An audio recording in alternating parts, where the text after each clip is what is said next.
मुंबई पुण्यासाठी नवीन द्रुतगती मार्ग, प्रवाशांचा सुखकर आणि वेगवान प्रवास, वाहतूक कोंडीसाठी समस्येवर उपाय, ट्रॅफिक जाम पासून होणार सुटका, महायुती सरकारचा गतिमान कारभार। मुंबई पुणे एक्सप्रेस वे लगत दुसरा द्रुतगती मार्ग उभारण्याचा निर्णय महायुती सरकारने घेतला आहे। अंतिम मंजुरीसाठी केंद्रीय रस्ते परिवहन मंत्रालयाकडे हा निर्णय पाठवला गेला आहे। मुंबईहून पुण्याला जलद पोहोचण्यासाठी यशवंतराव चव्हाण द्रुतगती मार्ग आहे। खालापूरहून तो पुढे खंडाळा मार्गे पुणे शहराच्या बाह्य सीमेवर येतो।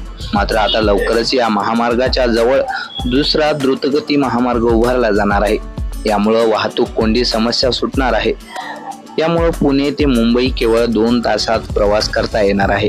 हा नवीन द्रुतगती महामार्ग मुंबई बेंगलोर असा असला तरी त्याची सुरुवात JNPA अर्थात जवाहरलाल नेहरू बंदर प्राधिकरणापासूनच सुरू होणार आहे। अशाच बातम्या पाहण्याकरता आमचे YouTube चॅनलला सबस्क्राईब करायला विसरू नका। धन्यवाद।